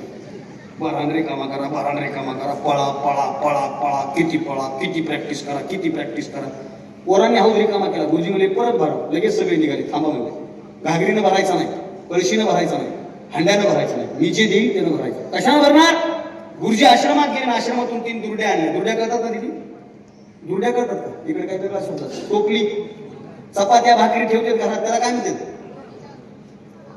टोपलं. काय भाषेचा फरक असते ना, आपल्या आपल्या भाषेत बोलायचं. मला तसंच आवडतं. आपल्या आपल्या भाषेत बोला. मी मराठीत PhD करतोय, कोण नाही शुद्ध बोलतो, नाही तर मलाही बोलता येतं. याची बाबत आपल्याला जर जगायचं असेल तर बाळांनो तुमच्या संवेदना जाग्या असल्या पाहिजे. मी मराठीत बोलतो, आपल्या आपल्या भाषेत बोलतो. आता मराठीत PhD करतो म्हणलं मराठी बोलून कसं मिळालं? मी माझ्या आईच्या भाषेत बोलतो. घरी जाऊन जर मी आईला म्हणलो मातोस उठावर जाग्या. आपणास माहिती आहे सकाळचा कार्यक्रम श्रीगोंद्याला, संध्याकाळचा कार्यक्रम चिखलीला. 350 किलोमीटरचा अंतर, प्रचंड प्रवास झाला. रस्ता थोडा खराब होता. रस्त्यात खड्ड्यात रस्ता आहे मधला, मला वेळ लागला नव्हता. मातोश्री सगळा प्रवास करून इथपर्यंत येईपर्यंत पोटामध्ये असा भोगेचा अगडुंब वाढलाय. खड्ड्याघरीच पोटामध्ये असा गोळा उठत होता. पोटामध्ये कावळ्यांची किवकी वाढली. आम्ही तुम्हाला विनंती करतो, उठा, जाग्या व्हा. स्वयंपाकगृहाचा अन्नपूर्णा मातेला प्रसन्न करा. तुमच्या पवित्र कार्यक्रमाला निपंच नाही करणार, खिचडी नामक एखादं पक्वान न पकवा आणि आमच्या पोटाचा अग्नी तृप्त करा. आई म्हणे त्याची गाडी धडकली असते. पण मी जर घरी जाऊन आईला म्हणलं आई मला लय भूक लागली बघ, जीव घाल. रात्री 12, 1, 2 किती वाजू द्या, आई लेकराला गरम जीव घालते. आईला आईच्या भाषेत बोललेलं आवडतं, मला माझ्या भाषेत बोललेलं आवडतं साहेब, म्हणून मी माझ्या भाषेत बोलतो. चला ऐका, टोपल्या दिल्या. टोपल्या कशाच्या असतात? बांबूच्या, बरोबर आहे. वेळूच्या पाचटापासून टोपल्या बनवल्या असतात. त्याच्यात पाणी बसत नाही. उलट ज्वारी धुवायला घरी ती टोपली वापरतात, दुर्डी वापरतात. पोरं नदी किनारी गेले, बुडवलं, पाणी गळालं, बुडवलं, पाणी गळालं. 2 जण म्हणले मास्तर बिघडले, बिनकामाचं परेशानी लावले. दोघांना लगेच एकानं अशी लगेच दुर्डी फेकली. आश्रमात गेला, निवांत झोपला. राहिले होते 2 जण प्रयत्न करत होते, पाणी गळत होतं, प्रयत्न करत होते, पाणी गळत होतं. दोघांपैकी एक जण मला जो जाऊन झोपलाय ना, तो शहाणा, याच्या नादाला लागायचं नाही. 2 जण गेले, राहिला एकटा दुर्डी बुडवत होता, पाणी गळत होतं. एकटा दुर्डी बुडवत होता, पाणी गळत होतं, दुर्डी बुडवत होता, पाणी गळत होतं. आणि बघता बघता बघता बघता 4 तास गुंडी पाण्यामध्ये भिजली. आणि बांबूचा एक स्वभाव आहे, जेवढा बांबू भिजत असतो तेवढा तो फुगत असतो. बांबू फुगल्यामुळे त्या सांदी बुजल्या गेल्या. सांदी बुजल्या गेल्यामुळे दुर्डीत पाणी साठलं आणि दुर्डीतलं पाणी एकट्यानं भरलं. संध्याकाळी गुरुजी परत आले. ज्या 2 पोरांनी गुरुजीचं ऐकलं नव्हतं ना, ती पोरं शर्मेनं मान खाली घालून उभी होती. आणि ज्या पोरानं गुरुजीचं ऐकलं होतं ना, तो छाती काढून गुरुजीच्या समोर उभा होता. आयुष्याचं गणित असंच आहे, जो योग्य वेळी गुरुचा ऐकतो तो गुरु सोबत स्टेजवर बसतो, आणि जो ऐकत नाही ना तो असा पडद्याच्या मागून तिकडे फिरत असतो. म्हणून शिक्षकाला महत्व दिलं पाहिजे.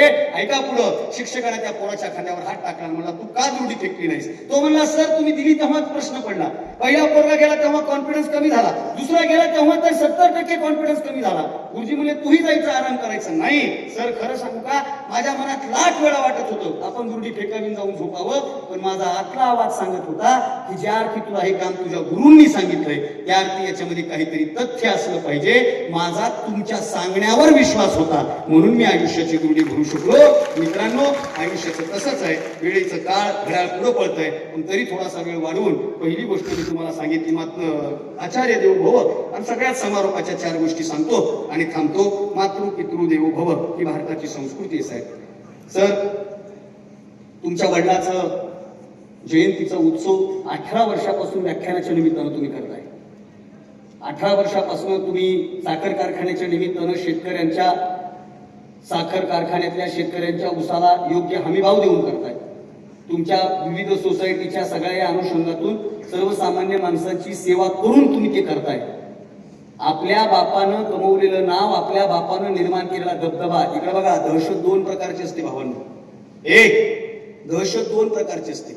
सध्या तरुणाईमध्ये दहशत नावाच्या शब्दाचं वेळ आहे, आणि मी हे जबाबदारपूर्वक बोलू शकतो. परळीच्या जवळून आलोय तरी बोलू शकतो. कळलं त्याला.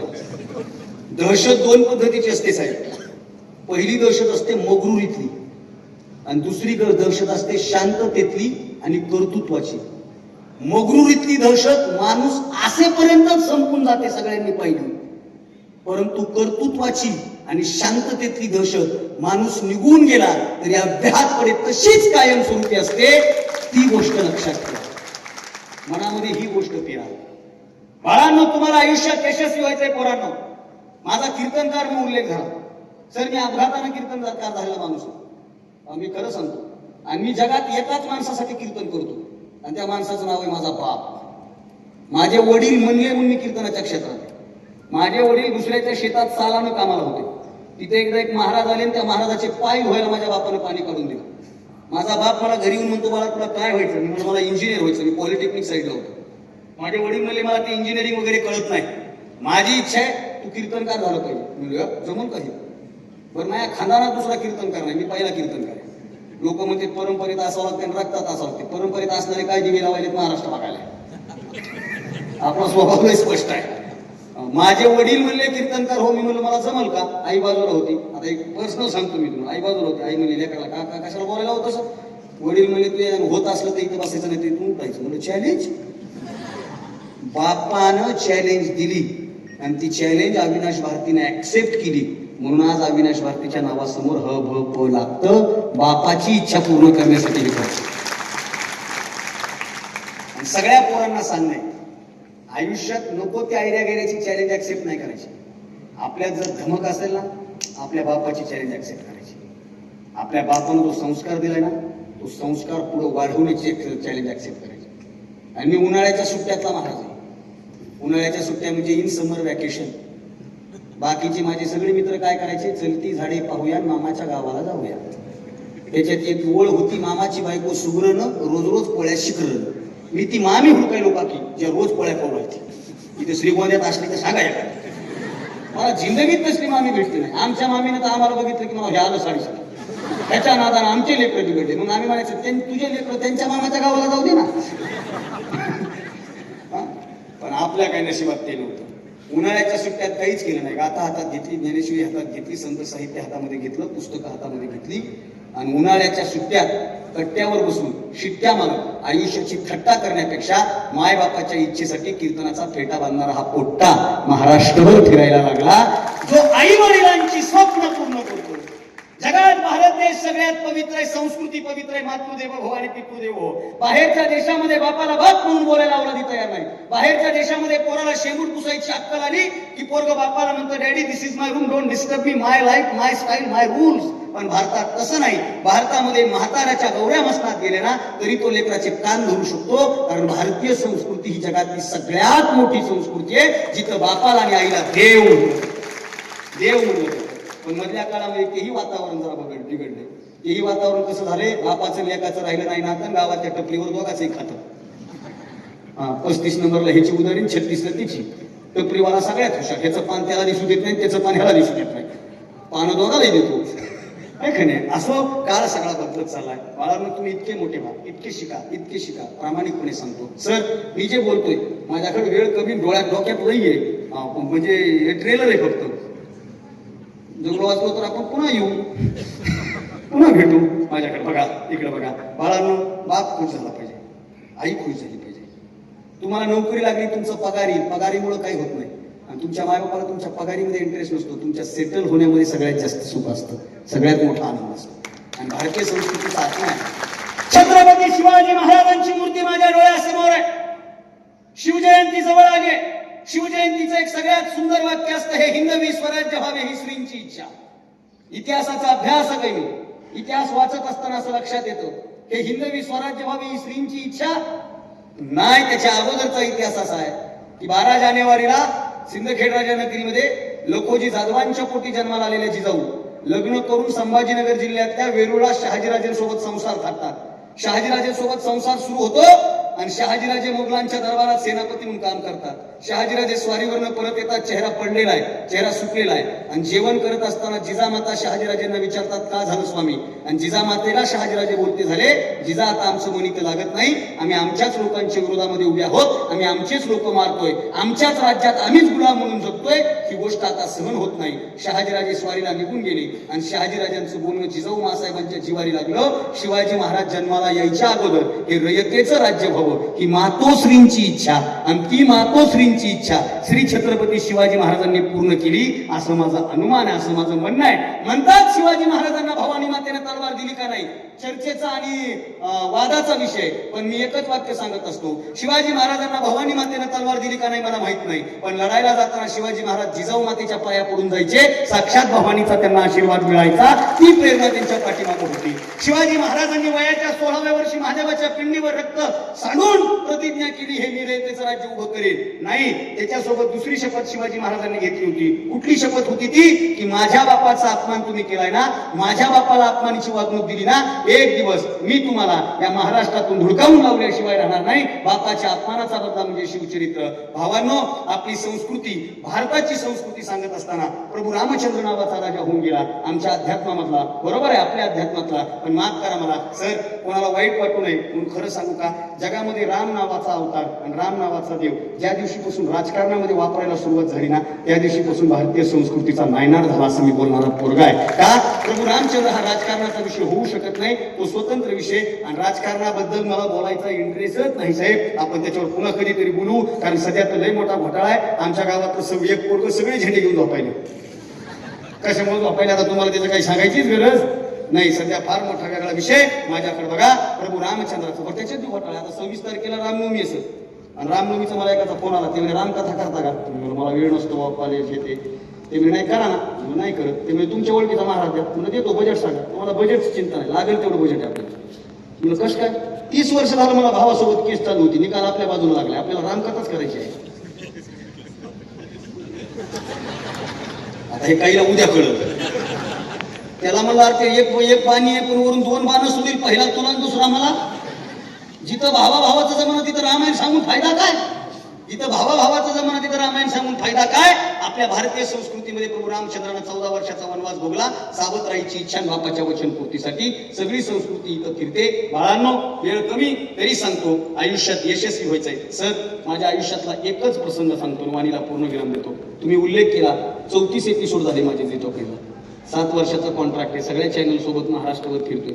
माझा पहिला एपिसोड लागला ना, माझा पहिला एपिसोड लागला ना, तेव्हा गावात बॅनर लावलं होतं पोरांनी, आणि सगळ्यांनी केलेला सन्मान वेगळा आणि गावाने केलेला सन्मान वेगळा. आणि मी सगळ्यात कठीण बाब, राजेंद्र दादा मी सगळीकडे व्याख्यान करतोय, गावात करत नाही.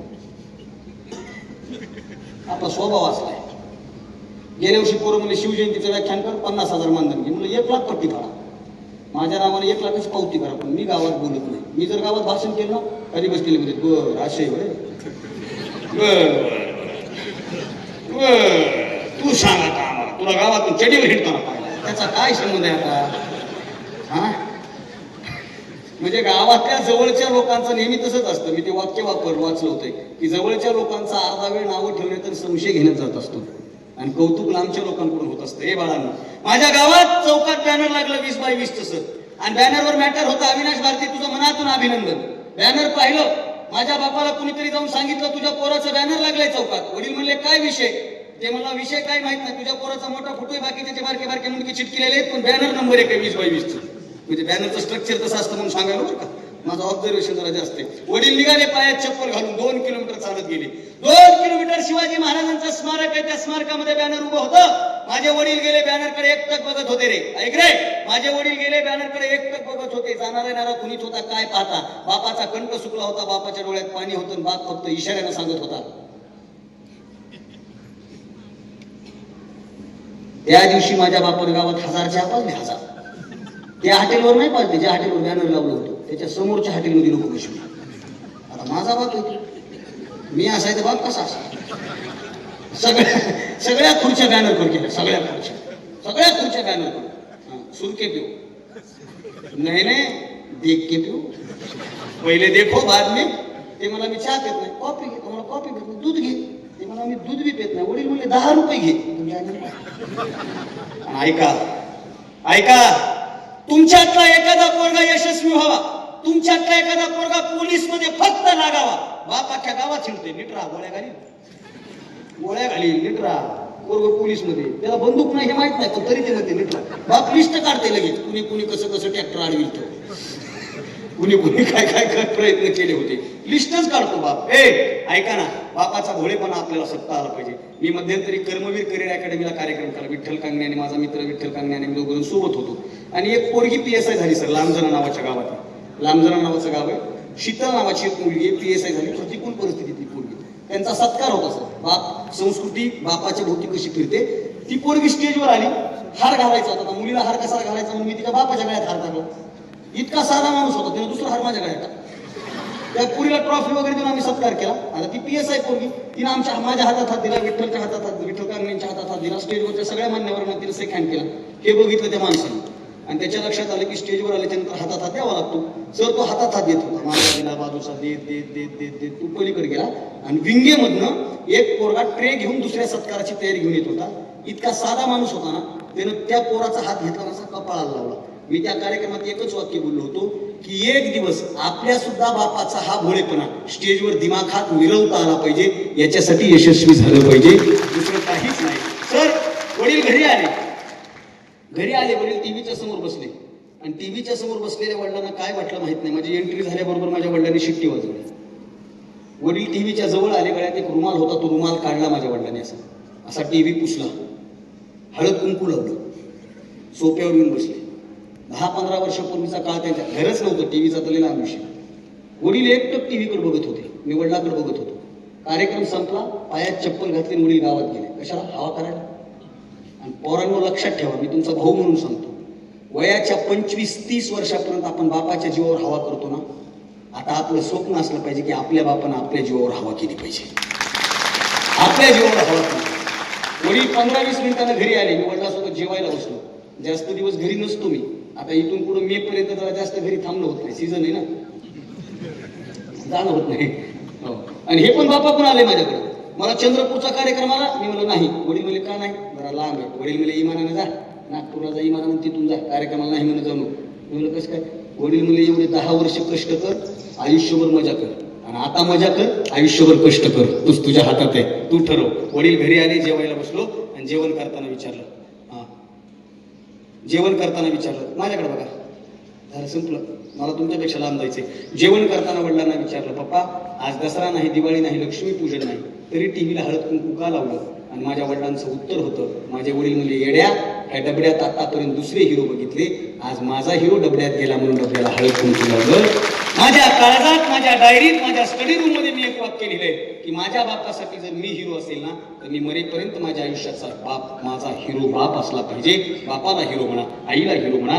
आपल्या संस्कृतीमध्ये वृद्धाश्रम संपाविसर आणि घराघरात मायबापाच्या सुखाचा आवाज यावा हाच माझा आशावाद आहे. ज्या दिवशी भारतातले सगळे वृद्धाश्रम संपले, ज्या दिवशी भारतातले वृद्धाश्रम ओस पडले आणि घराघरात मायबाप आनंदानं नांदले ना, त्या दिवशी हा भारत खऱ्या अर्थानं खऱ्या संस्कृतीचा रक्षक होईल. एवढाच आशावाद तुमच्या समोर व्यक्त करतो. बोलण्यासारख्या बऱ्याच मोठ्या गोष्टी आहेत. एकदा माझ्यासाठी या सगळ्या मान्यवरांसाठी जोरात टाळ्या वाजवा. मान्यवरांसाठी तर तोंडस्तुती म्हणून नाही, महाराष्ट्रभर लय व्याख्यानं केली तुम्ही. वर्षातले कमीत कमी 300 दिवस मी कार्यक्रमाला बाहेर असतो, पण पहिला कार्यक्रम मी असा बघितला ज्यातला एक बी मान्यवर उठून घरी गेला नाही तर बऱ्याच कार्यक्रम मला गडबड आहे, काहीच गडबड नसते, पुढल्या चौकात जाऊन बसते, काहीच गडबड नसते, काहीच गडबड नसते, पण सगळे मान्यवर माझं भाषण उजिष्ट बसले. जोरात टाळ्या वाजवा. यानंतर या आपल्या विद्यालयाच्या सगळ्या प्रशासनासाठी, प्राचार्य उपप्राचार्य सगळ्यांसाठी जोरात टाळ्या वाजवा. सगळ्या शिक्षकांसाठी वाजवा जोरात. यानंतर कॅमेरावाले, व्हिडिओग्राफर यांच्यासाठी वाजवा. माझे पाठवा. यानंतर सूत्रसंचालन करणारे सन्माननीय गवते सर, ज्यांच्यामुळे इथे येण्याचा योग आहे, वाजवा जोरात. यानंतर विशेष टाळ्या वाजवा साऊंड सिस्टम वाल्यासाठी. तुम्ही दोघांनी लावली का सिस्टम? दोघांनी लावली का? अरे एवढं काय घ्यायले, महाराष्ट्राची तिघांनी लावले.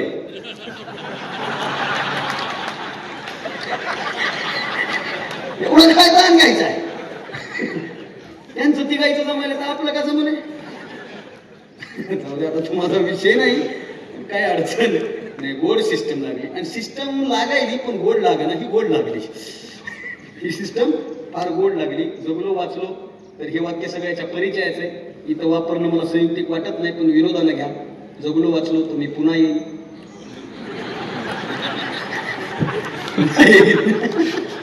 100% येईल. फक्त मला मोकळं करा असं मी म्हणणार नाही. आपण मला बोलवलं. जगण्याच्या फार मोठ्या गोष्टी उमेद सर शिल्लक आहेत. आदरणीय साहेब, तुम्ही एवढा मोठ्या बापाची परंपरा पुढे एवढ्या मोठ्या पद्धतीने टिकवताय. फक्त संयोजकांना एकच विनंती करेल की आता कार्यक्रम झाला की सर मला गडबडीनं निरोप द्यावा, कारण इथून मला फार दूर जायचंय. की हार किंवा जीत होणे हा खरा निर्णय नव्हे. चंद्रशेखर सानेकर असं लिहितात, हार किंवा जीत होणे हा खरा निर्णय नव्हे, जो दगा देईल त्याचा कट उधळला पाहिजे. हार किंवा जीत होणे हा खरा निर्णय नव्हे, जो दगा देईल त्याचा कट उधळला पाहिजे. एक मुंगी साकडे घाली तिच्या देवाकडे, एक माझ्या हातून पर्वत सरकला पाहिजे. होत गेली निर्मिती तो तसतसा झाला निळा, या नभाचा रंग आधी शुभ्र असला पाहिजे. हेच भरकटणे उद्या होईल मग माझी दिशा, फक्त माझा एकदा तारा चमकला पाहिजे. एकदा तारा चमकला पाहिजे. कहीं जीत बाकी है, कहीं हार बाकी है, अभी तो मेरी जिंदगी का सार बाकी है. कहीं जीत बाकी है, कहीं हार बाकी है, अभी तो मेरी जिंदगी का सार बाकी है. यहाँ से चला हूं मैं नई मंजिल की तरफ, आपके इस श्रीगोंदा से चला हूं मैं नई मंजिल की तरफ. अविनाश भारती ने अभी पूरा किया, वो खाली एक पन्ना था, अभी तो मेरी जिंदगी की पूरी किताब बाकी है. अभी तो मेरी जिंदगी की पूरी किताब बाकी है. धन्यवाद. जय हिंद, जय महाराष्ट्र.